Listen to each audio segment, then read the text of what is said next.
గాంధీ రాహుల్ గాంధీ గారి మీద ఏదైతే కేసు పెట్టడం జరిగిందో దానికి నిరసనగా రాష్ట్ర వ్యాప్తంగా నిరసన కార్యక్రమం చేపట్టడం జరిగింది. ఆ కార్యక్రమంలో మాజీ మంత్రి రవీంద్రకరణ్ రెడ్డి గారు, గ్రాంథాలయ చైర్మన్ అజయ్ గారు, అదేవిధంగా పత్తిరెడ్డి రాజేశ్వర్ గారు పాటు ఈ ప్రెస్ మీట్ యొక్క ప్రధానమైన అంశం ఈరోజు సర్పంచుల సంబంధించిన ఎన్నికల గురించి మాట్లాడమని ప్రెస్ మీట్ ఏర్పాటు చేయడం జరిగింది. మీ అందరికీ తెలుసు, దేశంలో జరుగుతున్న పరిణామాలు, భారతీయ జనతా పార్టీ చేస్తున్న విధ్వంసం, కులాల మధ్య మతాల మధ్య చిచ్చు పెట్టుకుంటా మహాత్మా గాంధీ పేరును తీసేసి రామ్జీ ఒక కొత్త పేరుని ప్రతిపాదనలో తీసుకొస్తుంది. అంటే రాముని యొక్క పేరుని ప్రతి చోట రాజకీయంలో వాడుకోవడానికి ఒక పేరుని బయటకు తీసుకొస్తుంది. కానీ కాంగ్రెస్ పార్టీలో కూడా ఒక హిందువులు ఉన్నారు, సిక్కులు ఉన్నారు, క్రిస్టియన్స్ ఉన్నారు, ఆదివాసులు ఉన్నారు, వివిధ కులాలకు సంబంధించిన వాళ్ళు వివిధ కాంగ్రెస్ పార్టీ ఉన్నారు. కానీ మనం ఈరోజు ధర్నా చేసే కార్యక్రమాన్ని చూసాం. ప్రజాస్వామ్యబద్ధంగా ధర్నా చేస్తే కొంతమంది పోకిరిగాలని పంపించుకొని మహేశ్వర్ రెడ్డి గారు జై శ్రీరామ్ జై హనుమాన్ అని నిజాలు చేస్తారు. అంటే మీరే హనుమంతుని పూజిస్తారు, మీరే శ్రీరాముని పూజిస్తారు, కాషాయ కణం ఉన్నోడే హనుమంతుని శ్రీరాముని పూజిస్తారు. మేమందరం ఎవరు కూడా హనుమంతుని శ్రీరాముని పూజించడం లేదా? మేమందరం కూడా పొద్దున్న లేస్తే శ్రీరాముని హనుమంతుని పూజిస్తాం. కానీ మేము ఎక్కడ కూడా దేవుని పేరు చెప్పి ఓట్లాడినాం.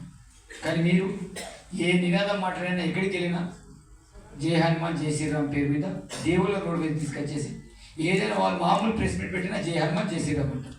అంటే దేవుని పేరు చెప్పి ఓట్లు అడగడం వాళ్ళకి ఒక కాన్వాయిట్ అయింది. కానీ మహేశ్వర్ రెడ్డి గారు ఆలోచన చేయాలి. నువ్వు కాంగ్రెస్ పార్టీలో ఉన్నావు, కాంగ్రెస్ పార్టీని వెన్నుపోటీ పొడిచి ఈరోజు బీజేపీ పార్టీలో వెళ్ళిన తర్వాతనే శ్రీరాముని పేరు ముట్టుకున్నావు. దానికంటే ముందు ఎప్పుడైనా శ్రీరాముని పేరు ముట్టుకున్నావు అంటే గతంలో నువ్వు హనుమంతుని పూజించలే, శ్రీరాముని పూజించలే. అంటే కాషాయ కడవేయగా నీకు హనుమంతుడు శ్రీరాముడు గురించి వచ్చింది.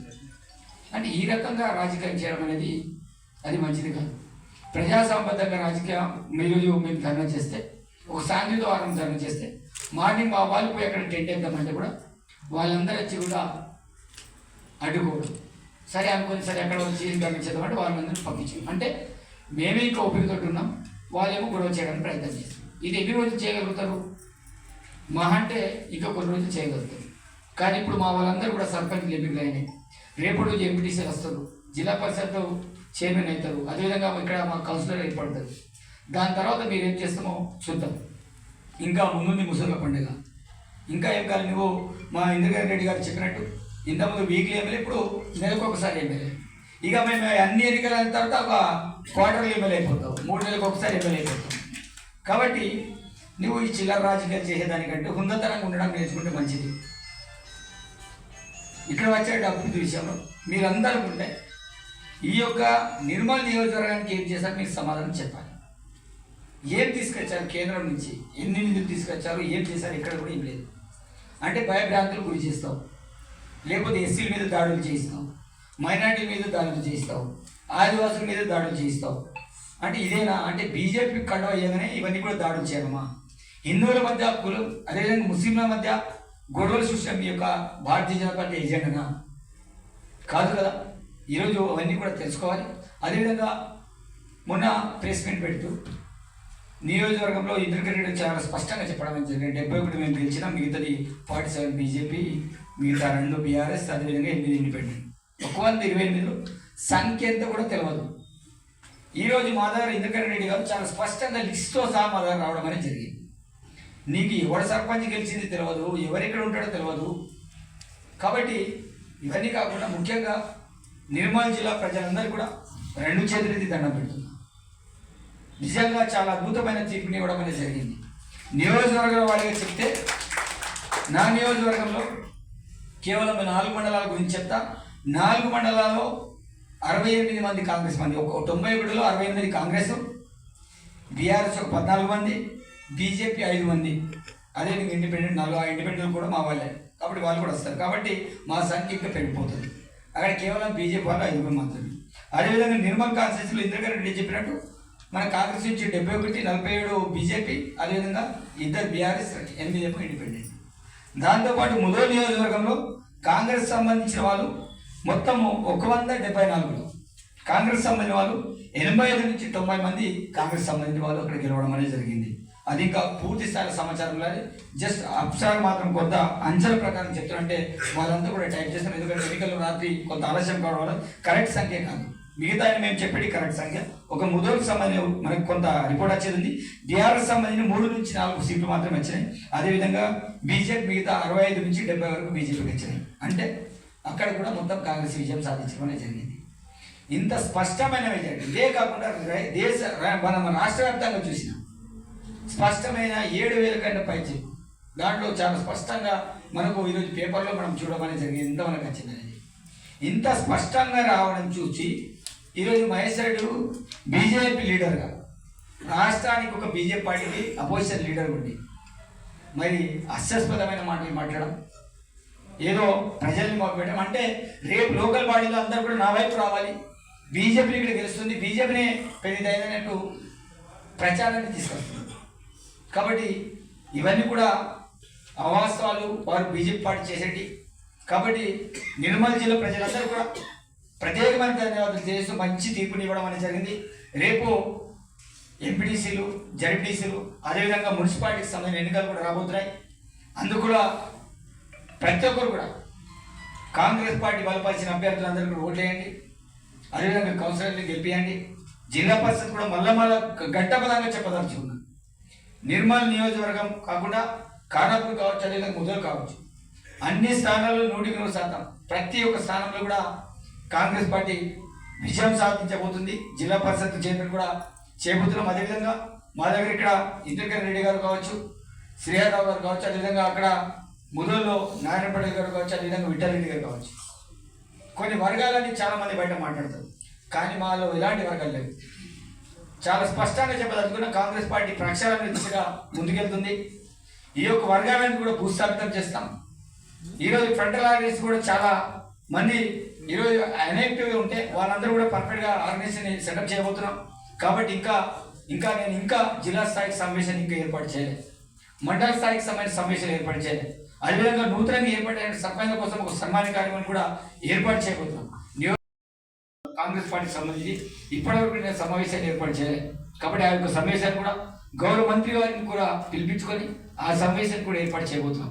కాబట్టి నిర్మల్ జిల్లా ప్రజలందరూ కూడా మళ్ళా విజ్ఞప్తి చేస్తున్నాను, ఈరోజు బీజేపీ పార్టీని మీరు నమ్మకండి.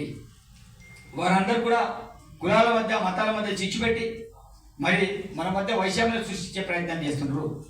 వారందరూ కూడా ఎక్కడైనా అట్లా కుల మతాల మధ్య చిచ్చు పెట్టడానికి ప్రయత్నం చేస్తే తప్పకుండా మీరందరూ కూడా ప్రశ్నించాలి, అడగాలి. ఈరోజు ఈ యొక్క దేశం గురించి వాళ్ళకి తెలియకపోతే వాళ్ళకి పాఠాలు చెప్పండి.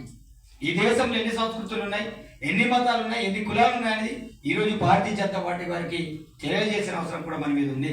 కాబట్టి మహేశ్వర్ రెడ్డి గారికి నేను విజ్ఞప్తి చేసి ఒకటి, ఇష్టారీతిన మనం మాట్లాడడం మంచిది కాదు, మనం అందరినీ కూడా రెచ్చగొట్టడం మంచిది కాదు. ఈరోజు చాలామంది రోడ్డు మీద తీసుకొచ్చేసి ముఖ్యంగా పేద బడుగు బలహీన వర్గాలు నేను కోరుకుంది ఒకటి, ఎస్సీ బీసీ మైనారిటీ వర్గాలు, ముఖ్యంగా హిందువులు నేను కోరుకోలేదు ఒకటే, ఎవరైతే ఆడు కేవలం ఏదైతే వాళ్ళ అధికారంలో ఎక్కడానికి పేదవాళ్ళని వాడుకొని ఈరోజు జైలు పాలు చేసి వాళ్ళేమో కుర్చీలో కూర్చోవడానికి మన మధ్య వైషమ్యం సృష్టిస్తారు. ఎవరు కూడా అట్లాంటి విషయాలు మీరు నమ్మకండి. వాళ్ళు చెప్పేటువంటి తప్పుడు ప్రచారాన్ని మీరు పసిగట్టి తిప్పికొట్టే ప్రయత్నం చేయండి. అదేవిధంగా సోనియా గాంధీ, రాహుల్ గాంధీ మీద పెట్టిన కేసులు ఒక పే కేసు అని కోర్టు కూడా తీర్పు ఇవ్వడం అనేది జరిగింది. ఈరోజు ఆ యొక్క గతంలో ఎప్పుడో జరిగినటువంటి కేసుని వెలికి తీసి సుబ్రహ్మణ్య స్వామి అనే వ్యక్తి ద్వారా ఆ యొక్క ప్రైవేట్ కేసు వేస్తే దాన్ని పట్టుకుని వేలాడుతున్నారు. వాళ్ళ యొక్క ఉన్నటువంటి ఏదైతే ఎన్ఫోర్స్మెంట్ డైరెక్టర్స్ కావచ్చు, అదేవిధంగా వాళ్ళ సమయంలో ఈడీలు కావచ్చు, వాళ్ళందరూ కూడా వాళ్ళు కక్ష సాధింపు దిశగా ఈరోజు రాహుల్ గాంధీ మీద, సోనియా గాంధీ మీద కేసులు పెడుతున్నారు. ఈ విషయం కూడా దేశవ్యాప్తంగా ప్రచారం జరగాలి. మహాత్మా గాంధీ నరేగా పథకం గురించి మనందరికీ తెలుసు.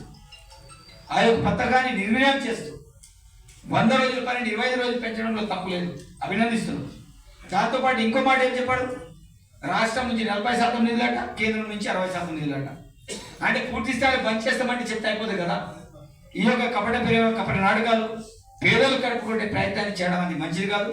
కాబట్టి ఈ యొక్క అంశాన్ని కాంగ్రెస్ పార్టీ కుటుంబ సభ్యులు క్షేత్రస్థాయిలో తెలుసుకెళ్ళండి. ఫ్రెండ్ ఎస్సీ ఎస్టీ బీసీ మైనార్టీకి సంబంధించిన వాళ్ళు అదేవిధంగా నూతనంగా ఎంపికైన సర్పంచులు మీరు క్షేత్రస్థాయి వెళ్ళేసి బీజేపీ పార్టీ చేస్తున్న విష ప్రచారాన్ని మీరు తిప్పుకోండి. బీఆర్ఎస్ పార్టీ గురించి మీరు అసలే మాట్లాడకండి. అది కథమైన పార్టీ. నిన్న కేటీఆర్ గారు కూడా నిన్న నా నియోజకవర్గం నుంచి సర్పంచ్లని ఏదో 60 మంది సర్పంచ్లని నా దగ్గర చెప్పిండ్రు.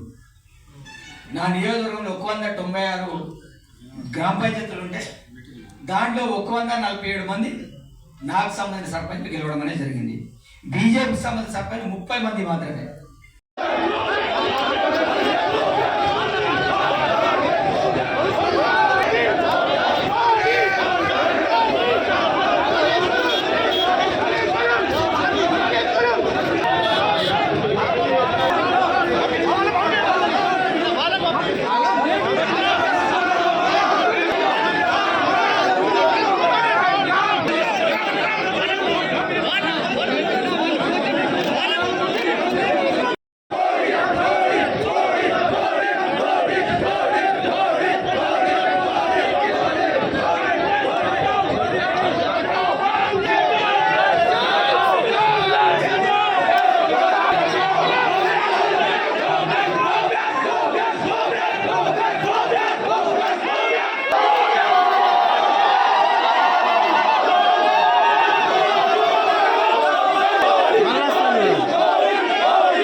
సుప్రీంకోర్టులో కేసేస్తే మరి అదంతా కూడా కొట్టుకుపోయి అదంతా వాస్తవం లేదని తేలడం అనేది జరిగింది.